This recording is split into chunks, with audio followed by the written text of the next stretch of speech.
Sally, ശരിക്കും സംസ്ഥാന സർക്കാർ ഹേമ കമ്മിറ്റിയുമായി ബന്ധപ്പെട്ട് പറഞ്ഞ കാര്യങ്ങളെ ഏതാണ്ട് ശരിവെക്കുകയാണ് ഇന്ന് ഹൈക്കോടതി ചെയ്തതെന്ന് പറഞ്ഞാൽ സാലി അതിനെ എങ്ങനെയാണ് കാണുക?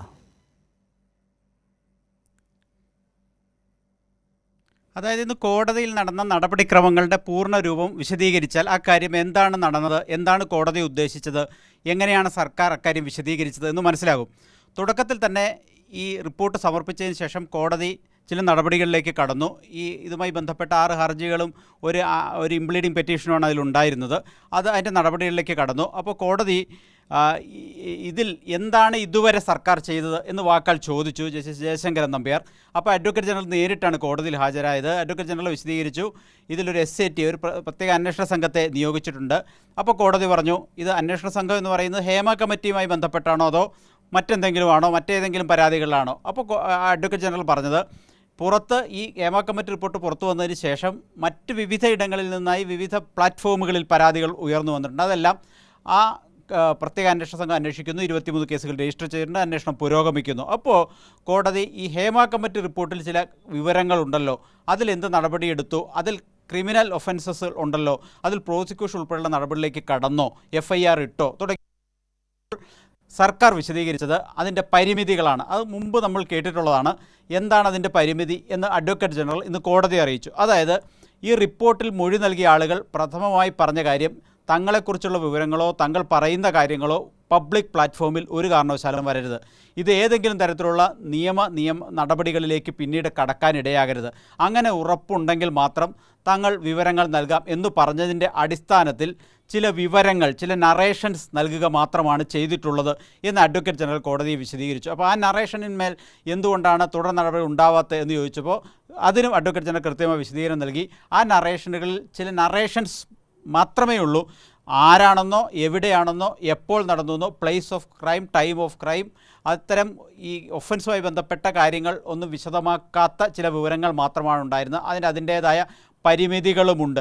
അപ്പോൾ കോടതി ചില വിമർശനങ്ങൾ ഉന്നയിച്ചത്, ഈ റിപ്പോർട്ട് കൈവശം ലഭിച്ചതിന് ശേഷം എന്തുകൊണ്ടാണ് ഇക്കാര്യത്തിലൊരു ഇനാക്റ്റീവായി സർക്കാർ നിലപാട് സ്വീകരിച്ചത്, ഒരു ആക്ഷൻ ആവശ്യമായിരുന്നില്ല, സ്ത്രീകളുടെ സുരക്ഷയുമായി ബന്ധപ്പെട്ട കാര്യമല്ലേ എന്ന് കോടതി ചോദിച്ചു എന്നുള്ള വസ്തുതയാണ്. അതാണ് സർക്കാരിനുണ്ടായ വിമർശനം എന്ന തരത്തിൽ പൊടിപ്പും തൊങ്ങലും വെച്ച് ചിലർ ആഘോഷിക്കുന്നത്. പക്ഷേ കോടതിയുടെ ഭാഗത്ത് നിന്ന് സാധാരണ ഉണ്ടാകാവുന്ന ഒരു സംശയമാണ്, നിങ്ങൾ ഈ റിപ്പോർട്ട് കൈവശം ലഭിച്ചതിന് ശേഷം എന്തുകൊണ്ടാണ് ഇത്തരത്തിൽ ഒരു ഡിലേ വന്നത് എന്ന് ചോദിക്കുക മാത്രമാണ് ചെയ്തത്. അതിന് തൃപ്തികരമായ വിശദീകരണം അഡ്വക്കേറ്റ് ജനറൽ കോടതിയിൽ വെച്ച് തന്നെ നൽകുകയുണ്ടായി. അത് ഞാൻ നേരത്തെ വിശദീകരിച്ച് തന്നെയാണ്.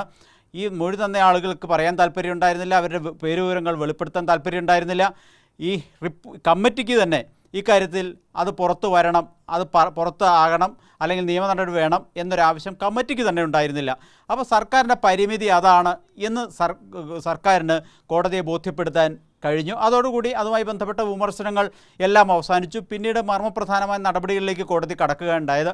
ആ നടപടികളുടെ ഭാഗമായാണ് ഇന്നത്തെ കോടതിയുടെ നിർദ്ദേശം എന്ന നിലയ്ക്ക് പുറത്തു വന്നിരിക്കുന്നത്. അത് ഇപ്രകാരമാണ്. ഇപ്പോൾ കോടതിയിൽ സമർപ്പിച്ചിരിക്കുന്ന ഈ മുദ്രവെച്ച കവറിൽ സമർപ്പിച്ചിരിക്കുന്ന വിവരങ്ങൾ, ആ റിപ്പോർട്ടിൻ്റെ പൂർണ്ണ രൂപം സർക്കാർ രൂപീകരിച്ച SIT, സ്പെഷ്യൽ ഇൻവെസ്റ്റിഗേഷൻ ടീമിന് കൈമാറുക എന്നുള്ളതാണ്. കോടതി അതിന് വേറെ അന്വേഷണ സംഘത്തെ നിയോഗിക്കാനോ, കോടതി നേരിട്ട് അന്വേഷിക്കാനോ, കോടതിയുമായി ബന്ധപ്പെട്ട വേറെ എന്തെങ്കിലും ബദൽ സംവിധാനം ഒരുക്കാമെന്നോ, സർക്കാരിന് ഇക്കാര്യത്തിൽ യാതൊരു ആത്മാർത്ഥതയില്ലെന്നോ, സർക്കാരിൻ്റെ ഇക്കാര്യത്തിലുള്ള നടപടിയിൽ കോടതിക്ക് വിശ്വാസമില്ലെന്നോ ഒന്നും പറഞ്ഞില്ല.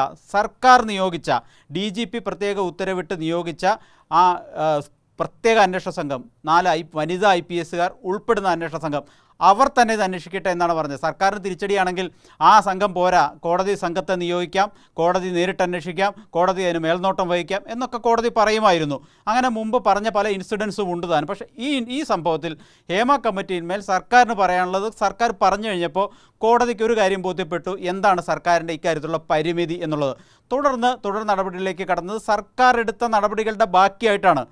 ഇതിനകം തന്നെ ഏതാനും 23ഓളം കേസുകൾ രജിസ്റ്റർ ചെയ്ത് അന്വേഷണം ആരംഭിച്ചിട്ടുണ്ടെന്ന് AG പറഞ്ഞപ്പോൾ ആ അന്വേഷണ സംഘം തന്നെ ഈ ഹേമ കമ്മിറ്റിയിൽ വന്ന വിവരങ്ങൾ കൂടി അന്വേഷിക്കട്ടെ എന്നാണ് പറഞ്ഞത്. ഇനി അതിൻ്റെ വശം സർക്കാർ പറഞ്ഞ പരിമിതിയിലേക്ക് കോടതി കടന്നു. ഇനി ഈ റിപ്പോർട്ട് പൂർണ്ണമായിട്ട് SITയുടെ കയ്യിലെത്തട്ടെ, അവർ അത് പരിശോധിക്കട്ടെ. ഏതെങ്കിലും ആളുകൾ, അതിജീവിതകൾക്കിതിൽ പരാതിയുമായി മുന്നോട്ട് പോകാൻ താല്പര്യമുണ്ടോ എന്ന് അവർ പരിശോധിക്കട്ടെ. അവർ പരിശോധിച്ചതിന് ശേഷം ആർക്കെങ്കിലും താല്പര്യമുണ്ടെങ്കിൽ അങ്ങനെ മുന്നോട്ട് പോകട്ടെ.